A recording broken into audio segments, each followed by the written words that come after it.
अस्सलामुअलैकुम, मैं हूं अलीना फारूक शेख। जनाब, हुकूमत और कल अदम तहरीक लब्बैक के दरमियान मुज़ाकरात कामयाब हो गए। TLP ने लाहौर में मरकजी धरने समेत हर जगह पर एहतजाज खत्म कर दिया। वज़ीर आज़म इमरान खान ने मुज़ाकरात की कामयाबी पर वज़ीर दाखिला शेख रशीद को मुबारकबाद भी दी। इम्कान ये जाहिर किया जा रहा है कि जुमे को वज़ीर आज़म इमरान खान असम्बली में आएंगे और खिताब भी करेंगे। अब कन्फर्मेशन का इसके ऊपर खैर इंतजार है। और वज़ीर आज़म इमरान खान की ज़ेर सदारत गुज़श्ता दिनों में एक पार्लिमानी पार्टी का इजलास भी हुआ, जिसमें वज़ीर आज़म इमरान खान से मुतल्लिक ये दावा किया जाता है कि उन्होंने वाज़ेह किया अपनी जो काबीना के अरकान हैं, अपनी पार्टी के अरकान हैं, उनके ऊपर कि तहरीक लब्बैक, कल अदम तहरीक लब्बैक के ऊपर पाबंदी बरकरार रहेगी। जनाब, आपको ये भी बताते चलें कि इसी गुफ्तगू के दौरान गुज़श्ता रोज़ जो कौमी असम्बली में हुआ, अली मोहम्मद खान साहब हैं, वज़ीर पार्लिमानी उमूर हैं, उन्होंने कुछ गुफ्तगू की है एंकर पर्सन आदिल शाहजेब के साथ। पहले वो ज़रा मुलाहिजा कीजिए, उसके बाद आगे गुफ्तगू करते हैं। आज शायद कर दिया गया हो या आजकल में हो जाएंगे MP वगैरह के तहत जो जिन पे कोई पर्चा है किसी को मारने मोरने का, जो कि हमारे देखें लोग शहीद हुए हैं, वो तो हुकूमत नहीं छोड़ सकती, उसको तो ड्यू प्रोसेस होगा। बाकी जो लीडरशिप है, लीडरशिप के हवाले से जो फैसला हुआ है कल, उस फैसले पे इंशाल्लाह हुकूमत कायम। जी बिल्कुल, उसमें थोड़ा सा टाइम लग सकता है, लेकिन इंशाल्लाह जो हुकूमत ने उनके साथ वादा की, देखें तहरीक लब्बैक या रसूलुल्लाह कौन है, वो मैं तो उनको अपने से बेहतर पाकिस्तानी, बेहतर मुसलमान समझता हूँ। वो निकले, उनके साथ हुकूमत का सिर्फ एक नुक्ते पे इख्तिलाफ था, मतलब वो TLP will not be band anymore ना, कलअदम नहीं रहेगी जब वो प्रोसेस कंप्लीट हो जाए, होपफुली इंशाल्लाह। ठीक है जी, तो आपने गुफ्तगू मुलाहिजा की। अली मोहम्मद खान साहब कहते हैं कि जी तहरीक लब्बैक के ऊपर से पाबंदी उठ जाएगी। अब ये बिल्कुल मुतजाद बयान है उससे जो कि हम गुज़श्ता कुछ दिनों से सुन रहे हैं मुख्तलिफ फोरम्स पर, मुख्तलिफ लोगों जिनमें हुकूमती शख्सियात भी शामिल हैं, उनके मुंह से। आज वफाकी वज़ीर शेख रशीद साहब ने भी प्रेस कॉन्फ्रेंस की और शेख रशीद साहब कहते हैं कि जी 12 तारीख को हुकूमत ने कलअदम करार दिया था तहरीक लब्बैक को, और जमात के पास 30 दिन हैं, वो इसके खिलाफ अपील कर सकती है। जब वो अपील में जाएंगे उसके बाद एक कमीशन कायम होगा, कमेटी कायम होगी और वो जो फैसला देगी वो आगे चलेगा। तो इस सारी सूरत हाल पर खास तौर पर ये जो मुतजाद बयानात सामने आ रहे हैं, फिर शेख रशीद साहब का भी ये बयान है, सवाल हमारा कुछ यूं कि हुकूमत की जानिब से इन मुतजाद बयानात की वजह क्या है। सवाल हमारा ये, और इसको एक्सप्लेन करेंगे आज हमें इरशाद भट्टी साहब, मुनीफ फारूक साहब, हसन निसार साहब, शहजाद इकबाल साहब और मजहर अब्बास साहब भी हमें ज्वाइन कर रहे हैं। इरशाद भट्टी साहब, सबसे पहले गुफ्तगू आपसे शुरू करना चाहूँगी। ये बताइए, ये जो मुख्तलिफ बयानात आ रहे हैं, आज वज़ीर दाखिला शेख रशीद साहब ने भी एक तरीका दिखाया, क्या ये फेस सेविंग है या हुकूमत ने जल्दी की कुछ पाबंदी लगाने में? मैडम शेख, अल्लाह आपका भला करे। यही सवाल कल वफाकी काबीना में 8 वज़ीरों ने अपनी काबीना और वज़ीर आज़म से पूछा था कि हम कर क्या रहे हैं, हम करना क्या चाहते हैं। 8 वज़ीर, मैं नाम नहीं लेना चाहता क्योंकि ये मामला बड़ा सेंसिटिव है, कहीं वो फिर वो उनके नाम पे ना आ जाए कि फ़लाँ ने ये कहा, फ़लाँ ने ये कहा। तो उन 8 वज़ीरों ने कहा कि हम घर लेटे हुए थे, हम घर बैठे हुए थे, हम घर अपने घरों में थे कि एक समरी आई और आपने फ़ौरन वो हमसे घरों में बाई सर्कुलेशन मंजूर करवाई और वो बैन किया और 4th शेड्यूल में डाला और पाबंदियां लगाई और गिरफ्तारियां की और एक डिसीजन लिया, और जिस पर हमें इनसाइड हमारी बड़ी मौक़िफ़ की पजीराई हुई, बाहर की दुनिया से हमारा बड़ा मौक़िफ़ की पजीराई हुई। लेकिन अभी इस फैसले की स्याही भी खुश्क नहीं हुई थी कि आपने ये रिवर्स मार लिया है। रिवर्स क्या मारा है कि अब रिवर्स ये मारा है कि पंजाब हुकूमत एक समरी भेजेगी, वो पंजाब हुकूमत TLP से पाबंदी हटाने की समरी भेजेगी, वो समरी आ जाएगी 3 रुकनी कमेटी के पास जो बना दी है इन्होंने, उस 3 रुकनी कमेटी वफाकी काबीना में भिजवा देगी और वफाकी काबीना उसको ख़त्म कर देगी और 4th शेड्यूल पुराने और नए ख़त्म हो जाएंगे। और चंद मुकदमों के अलावा 3800 तो वो हैं जो MPO के तहत पकड़े गए हैं, और इसके अलावा बाकी सारे आहिस्ता आहिस्ता वो भी निकल जाएंगे। तो वो 5 कत्ल, वो उन्होंने पूछा 5 कत्ल और ये 1000 के करीब पुलिस एहलकार जख्मी, करोड़ों का नुकसान, 3 दिन रास्ते बंद, 3 दिन और फिर 3, अगर आपने ये रात को ये करना था तो 3 मुज़ाकराती दौर क्यों शुरू किए इनके साथ? अगर यही आपने करना था तो साद रिजवी समेत सारों को जेलों में वफ्त क्यों भिजवाए? अगर यही आपने करना था तो थोड़ा सा इंतजार कर लेते। तो ये थी काबीना का इजलास, उसमें एक दो ने यह भी कहा कि बड़ा अच्छा हमने डिसीजन किया जो रिवर्स कर लिया, यानी दोबारा बातचीत की, तो उसके हक में भी एक खातून वजीर और एक और बोले कि हमें ले जाना चाहिए पार्लियामेंट में, और बाकियों ने कहा कि पार्लियामेंट में हम क्यों ले जा रहे हैं। तो ये हुआ है क्यों मैडम शेख? मुतजाद बयानात की वजह कन्फ्यूजन, नालायकी, सस्ती सियासत और मैं की ख्वाहिश। इमरान खान का बयान सामने रख ले, शेख रशीद साहब का ने कहा कि बिल्कुल करारदाद पास नहीं होगी, और यानी आप करारदाद लाए हैं तो वो भी अमजद अली खान से। अमजद अली खान से पूछा अब करारदाद आपकी, उसने कहा हाँ मेरी है। अच्छा, उन्होंने कहा कि ये हुकूमत क्यों ओन कर रही है? उन्होंने कहा मुझे नहीं पता। 2 दिन मैडम शेख, आखिरी 2-3 बातें, 2 दिन हुकूमत सोई रही, हुकूमती रिट सोई रही, 2 दिन बाद हुकूमत जागी। इंसदाद दहशतगर्दी एक्ट के तहत बैन, कत्ल के मुकदमे 4 शेड्यूल में डालना, और फिर साथ ही रिवर्स बैक। अब मैडम शेख ये क्या कहते हैं कि कभी एक हाथ में कैरेट है और एक हाथ में स्टिक है, और ये कन्फ्यूजन और नालायकी इतनी है कि जब कैरेट दिखानी होती है तो स्टिक मुंह में डाल देते हैं, जब स्टिक दिखानी होती है उस वक्त कैरेट खिलाना शुरू कर देते हैं। ये कन्फ्यूजन और नालायकी है मैडम शेख। अच्छा, एक चीज़ इससे पहले कि मैं कैरेट और स्टिक को आगे लेके चलूं, मुझे ज़रा ये बताइएगा भट्टी साहब, शेख रशीद साहब ने तो अभी कुछ और कहा है। बिल्कुल आप ये दावा कर रहे हैं कि वही पंजाब, हुकूमत पंजाब जिसने इसको कलअदम करवाने के लिए समरी मूव की थी, प्रपोज किया था, अब वही समरी वापस लेने के लिए दोबारा रुजू करेगी, यानी हुकूमत खुद अपने तही पाबंदी वापस लेगी।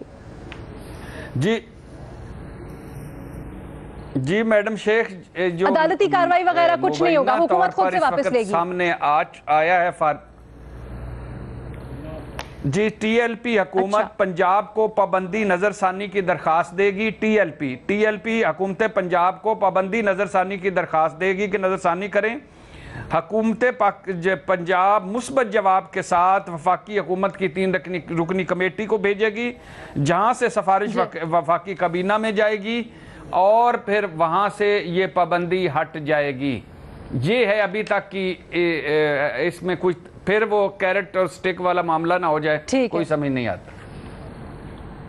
ये कैरेट और स्टिक है किसके लिए, ये भी अब सवाल जरा एक बनता है। मैं आगे इसको लेके जाती हूँ, लेकिन मुनीफ फारूक साहब, गुज़श्ता रोज आपने कहा हसास मामला है, मौजूदा सूरत हाल में हुकूमत जो किया वो ठीक किया, अब ये जो अपना ही फैसला वापस लेने जा रहे हैं बकौल भट्टी साहब के, ये भी दुरुस्त है? बिस्मिल्लाहिर्रहमानिर्रहीम। देखिए, जो बातें अभी भट्टी साहब ने बताई हैं वो अपनी जगह, लेकिन गुज़श्ता रोज़ वाकई जो हुकूमत ने किया था और जो फिर बाकायदा तौर पर उसे ऑफिशियली ओन भी किया था, उससे तो यही इंप्रेशन मिल रहा था, और मेरे नज़दीक वो गुज़श्ता रोज़ के हालात के अंदर तो बिल्कुल दुरुस्त था कि चलें एटलीस्ट वो रियासत ने या हुकूमत ने एब्डिकेट नहीं किया, एटलीस्ट वो एक जगह जाकर खड़े हो गए कि भाई जिस चीज़ के ऊपर हमने पोजीशन ले ली है उससे हम विड्रॉ नहीं करेंगे। जो बातें अभी शेख रशीद साहब कर रहे हैं, जिनकी तफसीलात अभी भट्टी साहब ने बताई है, अब देखिए इसमें मसला क्या है। With due respect to Sheikh Rashid sahab, Sheikh Rashid साहब इस वक्त बहुत खौफजदा है। वो इसलिए, और ये बात मैं I can say it with authority on the basis of information, वो बहुत खौफजदा है। उनका एक वोट बैंक भी है, वो चले उसको साइड पे रख दें। जितने वेहेमेंटली और जितने एग्रेसिवली वो इस मामले को प्रमोट करते रहे और बहुत माजरत के साथ इसके ऊपर इसको अपने सियासी कैपिटल के लिए इस्तेमाल भी करते रहे हैं, आज शेख रशीद साहब इज फीलिंग द हीट। उनको इस बात का अंदाजा है, उन्होंने, वो कहते हैं ना, किसी जगह बैठकर इस बात को कन्फेस भी किया होगा और ये भी कहा होगा कि ये ऊपर ऊपर से हम सब ये कर रहे हैं, लेकिन इसको हम जरा दुरुस्त कर लेते हैं। लेकिन ये इस बात को ज़हन में रखिए कि अगर पंजाब हुकूमत के पास नजरसानी की दरखास्त जाएगी टीएलपी की तरफ से और वो फेवरेबल जवाब के साथ फिर उस कमेटी को भेज देंगे, तो पंजाब गवर्नमेंट कोई कोकाफ की हुकूमत तो है नहीं, वो पाकिस्तान तहरीक इंसाफ की हुकूमत है। उनको ये डायरेक्शन इस्लामाबाद से दी जाएंगी कि भाई इसे एक्सेप्ट कीजिए और इस कमेटी के पास भेजिए, और ताकि फिर इसके ऊपर हम कोई हमदर्दाना किस्म की गौर करें। लेकिन अगर हुकूमत ये करती है तो और जो इंफॉर्मेशन प्रोवाइड की जा रही है, अगर वाकई ऐसा हो रहा है, तो मेरे ख्याल में ये भी it is, I would say, अगर सरेंडर नहीं है then it's the next worst thing. अगर टोटल सरेंडर नहीं है then it's the next worst thing. इसलिए क्योंकि आपने साद रिजवी साहब के खिलाफ 88 का मुकदमा दर्ज किया, 302 का मुकदमा दर्ज किया, लोगों को अमलाक को नुकसान पहुंचाने के मामले में अंदर किया। आज अगर आप उनको खुली छुट्टी दे रहे हैं या उनके साथ मामला एडजस्ट करने जा रहे हैं, तो किस बेसिस पर? वो जो पुलिस वाले जिनके बारे में कल सब बात कर रहे थे और बाकी बात भी दुरुस्त है, जिनको अगवा किया वो अलहदा, जो शहीद हुए जो अलहदा, जो पैरालाइज्ड हैं अलीना इस वक्त वो अलहदा, और जो जख्मी हुए वो अलहदा। वो भी पूछेंगे ना कि यार ये कमाल काम है। एक दिन आप हमें कहते हैं कि चढ़ दौड़े और ऐसी की तैसी जी हमने प्रेसिडेंट सेट कर देना है कि जो स्टेट की रेट को चैलेंज करेंगे हम उसकी ईंट से ईंट बजा देंगे।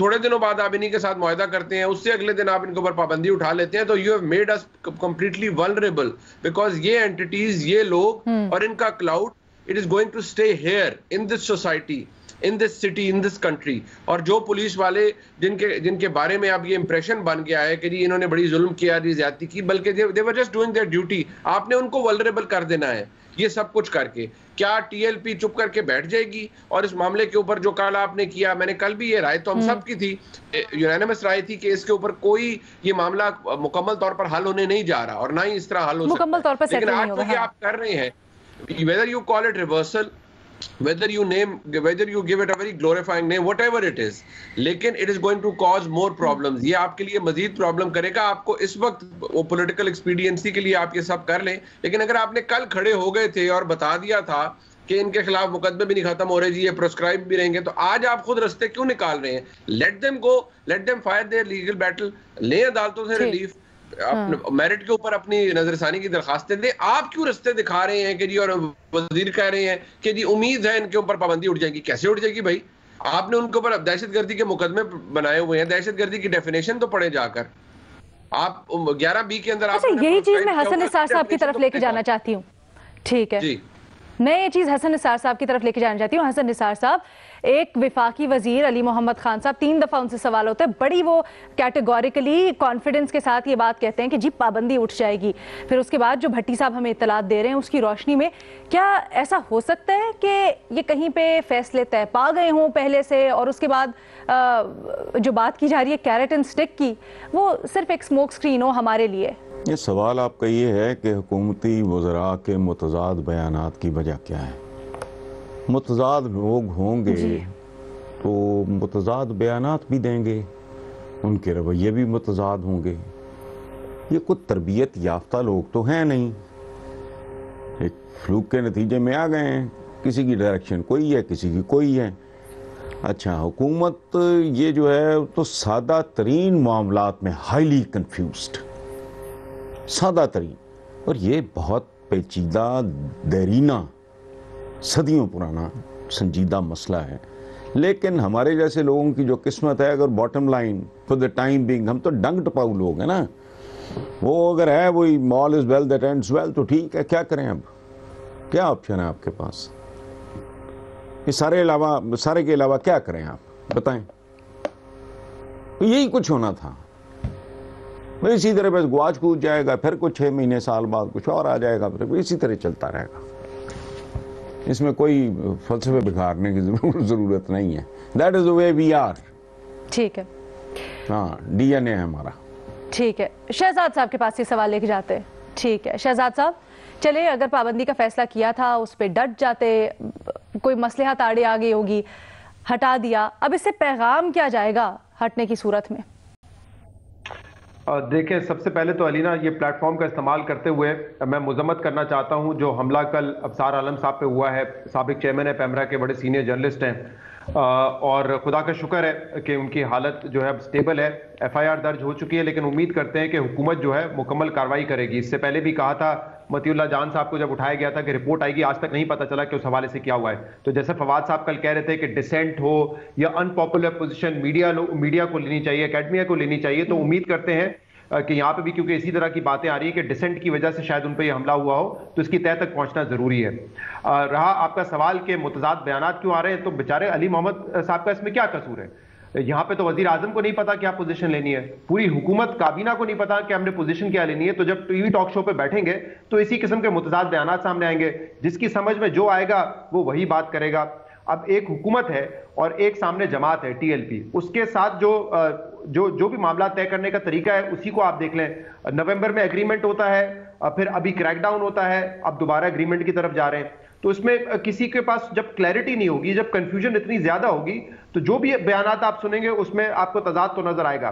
पहले कहा कि एक मामले को हम असेंबली में लेके जाएंगे, लेकिन फिर असेंबली में नहीं लेके गए। फिर कहा कि नहीं, अब जो हालात पैदा हो गए उसके बाद हम असेंबली में नहीं लेके जाएंगे।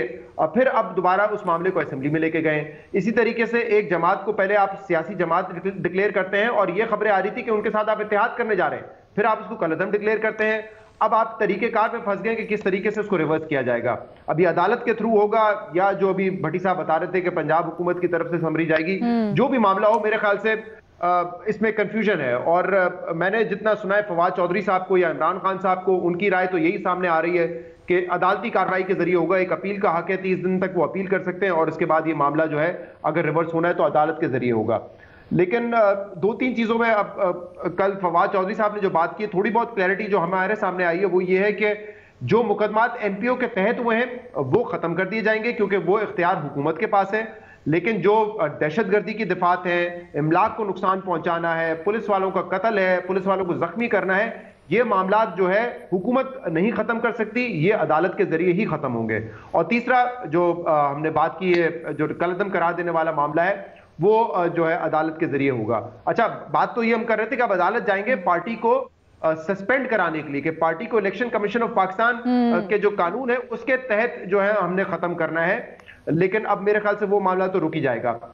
मुझे समझ नहीं आ रही, ये इतने दिन का जो कियोस था और इसमें 2 दिन पहले इमरान खान साहब ने जो आकर बात की, ये बात पहले क्यों नहीं की जा सकती थी? मतलब जरूरी है कि पानी सर से ऊपर निकल जाए, आप डूब के मर जाएं और इसके बाद आपको ख्याल आए कि मुझे कौम से खिताब करना है, मैं जरा अपनी पोजीशन तो वाजे करूं।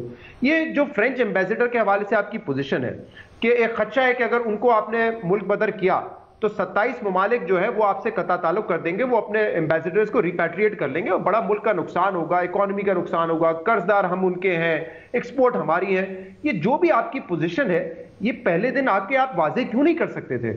ये वाजे अगर आप कर देते, सिचुएशन ज्यादा क्लैरिटी से होती। और वजीर आजम तो इस बात में बड़े पॉपुलर हैं कि वो बयानिया बनाते हैं, चाहे वो करप्शन के खिलाफ हो, रिगिंग के खिलाफ हो। तालिबान के हवाले से उनका एक बयानिया था, जब वो बदला तो पूरी कौम ने फिर कहा कि यार हाँ ठीक है, अभी अलग बात कर रहे हैं। तो वो बयानिया, वो पोजीशन मेकिंग आप पहले से करते हैं। लीडर का काम होता है करना। यहाँ पे पॉलिसी रिएक्शनरी नजर आ रही है, हर बात पे रिएक्ट कर रहे हैं। और अगर ये रिएक्ट करना है तो अगले 2.5 साल भी आप ऐसे ही निकल जाएंगे। रोज एक क्राइसिस आएगा, रोज आप उस पर रिएक्ट करें, because he is not leading the country, he is reacting. इस पॉलिसी को मेरे ख्याल से चेंज करने की जरूरत है। ये रिएक्टिव पॉलिसी क्यों है, रिएक्टिव अप्रोच क्यों है, क्लैरिटी क्यों नहीं? छोटी सी ब्रेक लेते हैं। मजहर अब्बास साहब और मेरे ख्याल है मुनीब साहब भी कुछ ऐड करना चाह रहे हैं, छोटी सी ब्रेक के बाद।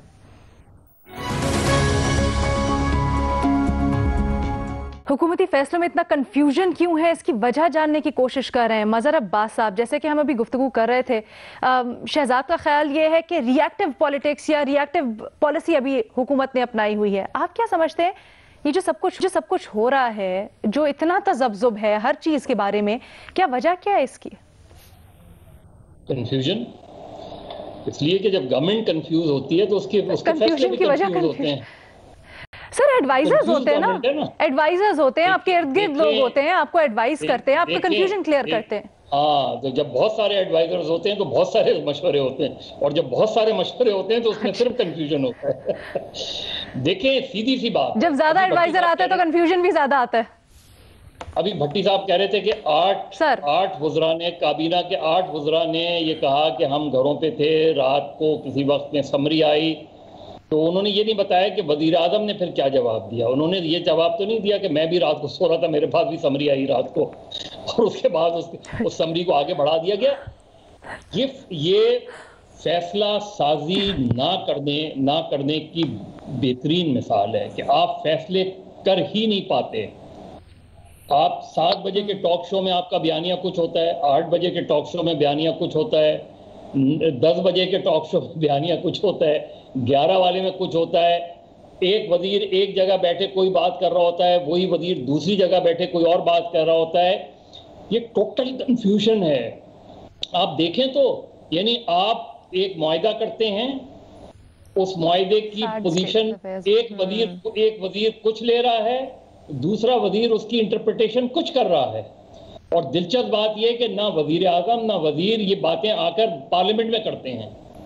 आप देखें, जिस दिन करारदाद पेश हुई, क्या शेख रशीद साहब ने खड़े होकर कोई पॉलिसी स्टेटमेंट दिया? नहीं दिया। वजीर आजम थे? नहीं थे। अब जुमे को कहा जा रहा है कि वजीर आजम जाएंगे, बड़ी अच्छी बात है, पॉलिसी स्टेटमेंट देंगे।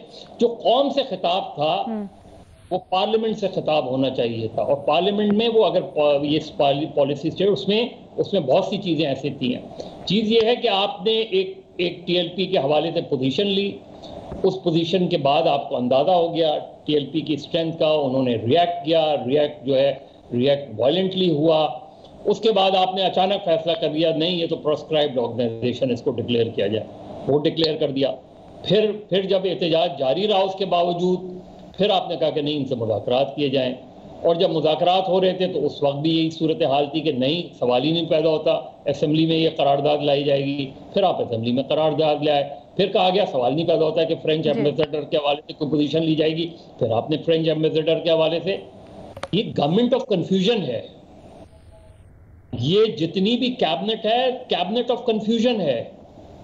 ये अपने कंफ्यूजन पहले दूर करें, सही या गलत फैसले देखें, फैसले सही भी हो सकते हैं, गलत भी हो सकते हैं, लेकिन आप अगर गलत फैसले को दुरुस्त करने जाएंगे तो फिर कम से कम उसे दुरुस्त करें ना, ये नहीं कि उस कंफ्यूजन को फैलाएं।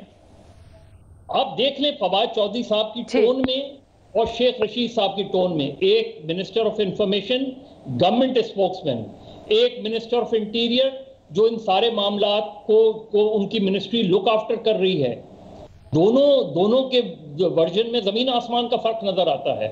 तो बाकी वज़रा क्या करेंगे? बाकी वज़रा कोई शेख रशीद को फॉलो करेगा, कोई फवाद चौधरी को फॉलो करेगा, कोई अपनी तीसरी लाइन लेकर आएगा। तो मेरा ख्याल है कि वजीर आजम सबसे पहले अपने अंदर का कंफ्यूजन दूर करें, वजीर आजम को लीड करना चाहिए जिसकी वो हमेशा से बात करते हैं। That's what he's known for. He's a leader. अच्छा जी, ठीक है, मैं मुनीफ फारूक साहब कुछ कहना चाह रहे हैं। मुनीफ फारूक साहब, एक बात ये भी मैं सिर्फ बता दूं कि देखिए कानून के हिसाब से तो इन्होंने जो रिव्यू कमेटी बनती है वो फेडरल गवर्नमेंट की है। पहला रिव्यू जाएगा फेडरल गवर्नमेंट के पास, ये कलअदम होने के खिलाफ जो टीएलपी का। अगर हुकूमत ने अपना परसेप्शन थोड़ा बेहतर रखना है तो वो अपील उसके अंदर they should put there foot down, reject होने दें, उसके बाद उन्हें जाने दें हाई कोर्ट। अगर हाई कोर्ट लिफ्ट कर देता है और गवर्नमेंट को अपना केस जो है वो फाइट करना चाहिए कि ऑन दिस बेसिस हमने इनको प्रिस्क्राइब किया है। अगर अदालत रिलीफ देता है तो सो बी इट, लेकिन आप तो इतना जल्दी नील डाउन ना करें ना, ये परसेप्शन ना दें कि बस हम हरिडली हमने लगा दिया था इनके ऊपर और उतनी जल्दबाजी में हम ये बयान उठा भी रहे हैं। They shouldn't be doing this. ठीक है जी, यहाँ पर एक छोटी सी ब्रेक लेंगे जनाब, उसके बाद दूसरे सवाल के संगे। हमारे तमाम एनालिस्ट ने अपनी अपनी वजूहात बयान की। क्या उनको लगता है कि मुतजाद जो बयानात आ रहे हैं, ये जनरली जो तज़ब्ज़ुब नज़र आता है हुकूमत की पॉलिसी में, चाहे वो तहरीक लब्बैक को कलअदम करने का मामला हो या फिर दीगर मामला, उसकी वजूहात क्या है? छोटी सी ब्रेक, जहांगीर तरीन को डिस्कस करेंगे।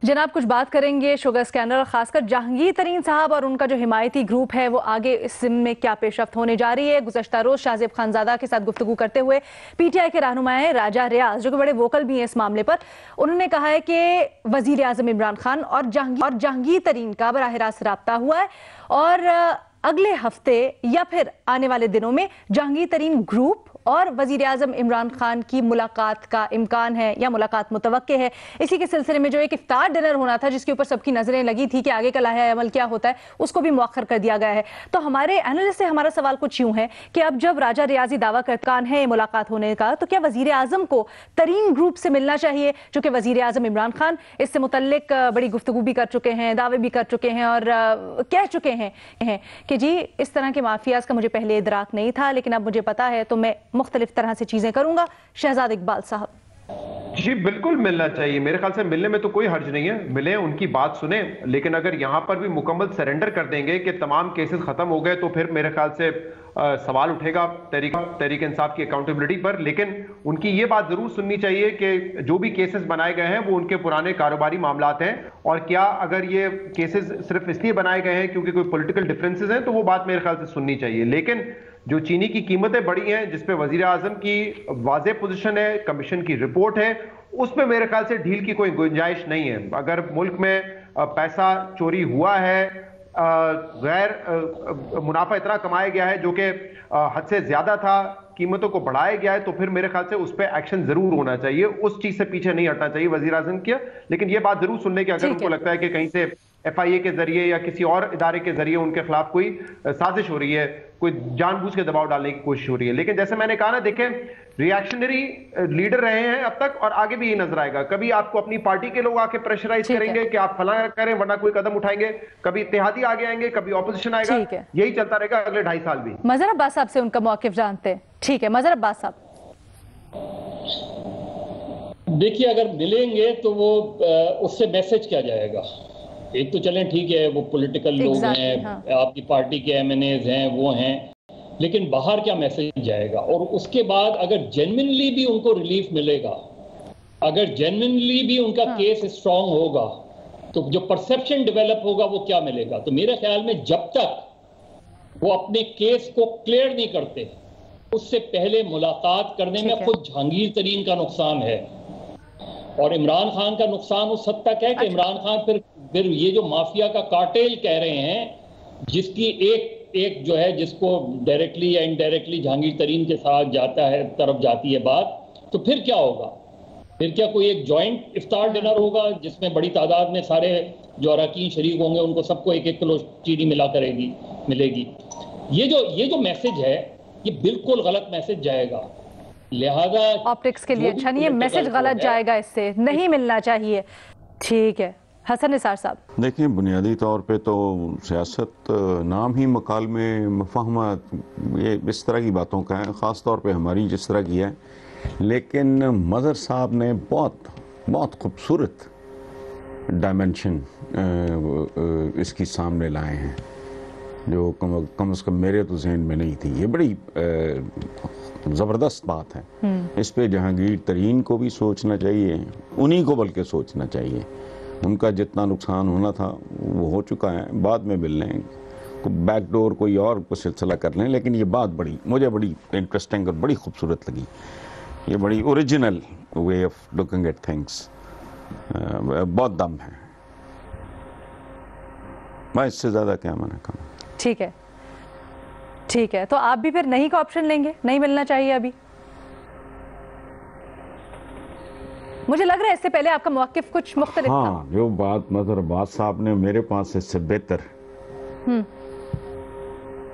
नहीं, वो बात मैंने पहले कर दी है कि सियासत बेसिकली तो नाम मकालमे मफाहमत का है। मेरा यही था जिससे मैंने ओपन किया है।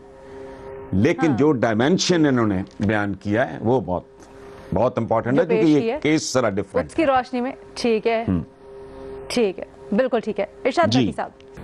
मैडम शेख, पहले तो आपने राजा रियाज साहब को भी रहनुमा बना दिया, इस पर आपको मुबारक हो। फिर इफ्तार डिनर पर सबकी नजरें लगी हुई थी, इससे कौम की भूख ने मिट जाना था हमेशा के लिए, इस पर भी आपको मुबारक हो। और तीसरी डायमेंशन हसन निसार साहब की और मज़हर अब्बास साहब की, और वो भी जहांगीर तरीन साहब के लिए।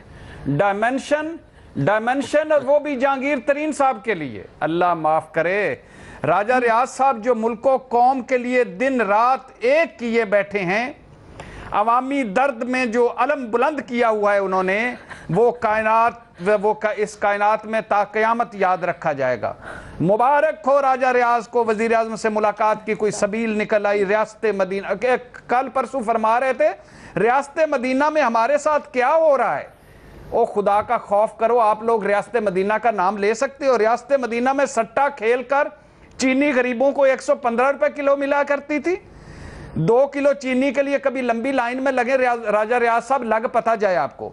रियासत मदीना में मुबैना फ्रॉड होते थे चीनी के। रियासत मदीना में मुबैना मनी लॉन्ड्रिंग हुआ करती थी।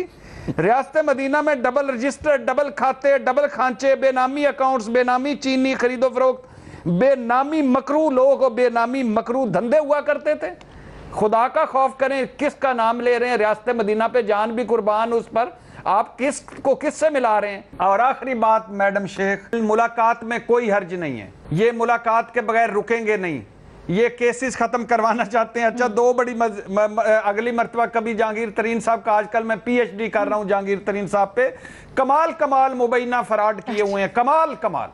एक अजीज की फैक्ट्री थी, वो डूब चुकी थी, उसमें पैसे लगा दिए FIA के मुताबिक। FIA कह रहा है कि उसमें पैसे लगा दिए, और फिर उसके बाद में और बता दिया कि ये फैक्ट्री डूब गई, हमारे पैसे भी डूब गए और फिर पैसे जाती अकाउंट्स में आ गए। और जिन दिनों शाहिद खान अब्बासी ने इम्यूनिटी स्कीम दी थी और इमरान खान साहब इम्यूनिटी स्कीम के खिलाफ बोल रहे थे और जहांगीर तरीन ट्वीट कर रहे थे इम्यूनिटी स्कीम के खिलाफ और इमरान खान के साथ खड़े होते थे, उन दिनों अली तरीन जो था वो अपने बार के अकाउंट्स हाइड पार्क और उनकी इम्यूनिटी स्कीम डिक्लेयर करके 3.5-4 अरब रुपए 16 करोड़ में भुगता चुका था।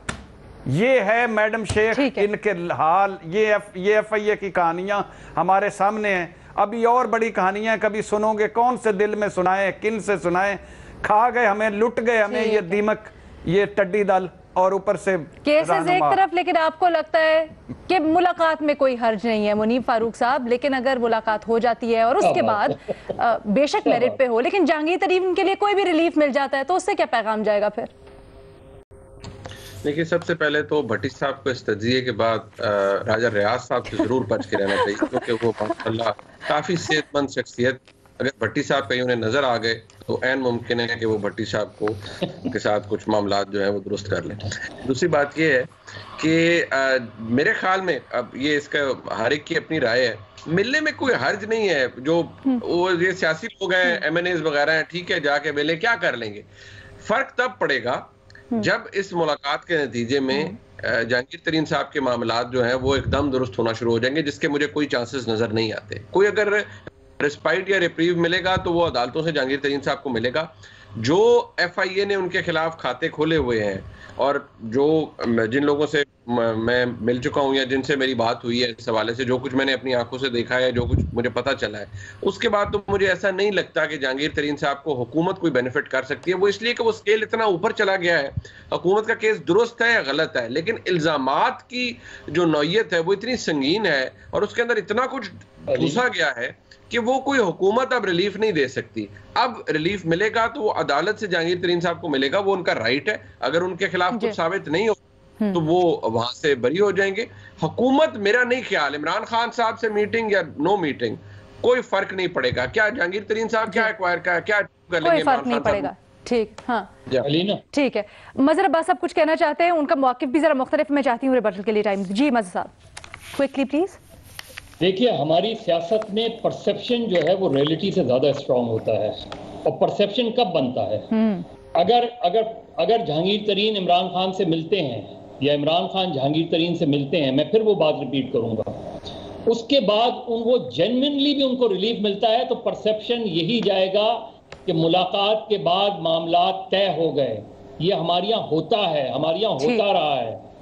इसलिए इस मुलाकात में हर्ज है, ये मुलाकात नहीं होनी चाहिए, ताकि जहांगीर तरीन अपनी बैटल जो लड़ रहे हैं वो अगर गलत है तो जाहिर सदा होगी, लेकिन अगर वो दुरुस्त हैं तो फिर वो कोर्ट से पहले रिलीफ लें। कोर्ट से पॉलिटिकल एक दूसरे पे इल्जामात वो भले छोड़ें, केस से रिलीफ लें, उसके बाद मुलाकात करते रहें। और इमरान खान उसके बाद अगर मुलाकात करनी है तो कर लें। ठीक है, आप निसार साहब एक मौक़िफ़ ले रहे हैं और आप लोग ये समझते हैं कि जहांगीर तरीन या उनके हिमायती ग्रुप को वज़ीर आज़म इमरान खान से मुलाकात नहीं होनी चाहिए। न सिर्फ वज़ीर आज़म बल्कि जहांगीर तरीन के लिए भी अच्छी ऑप्टिक्स नहीं है, खासकर हुकूमत के लिए परसेप्शन इस वक्त बड़ी अहम, सियासत में परसेप्शन का बड़ा अहम किरदार, और उसकी बुनियाद पर आपको लगता है कि नहीं मिलना चाहिए। हमारे बाकी तीनों तज्ज़ियाकार समझते हैं कि मुलाकात में कोई हर्ज नहीं है, अगर हो जाए तो इससे इतना कुछ फ़र्क नहीं पड़ने वाला। आपसे कल मुलाकात होगी। अल्लाह हाफ़िज़।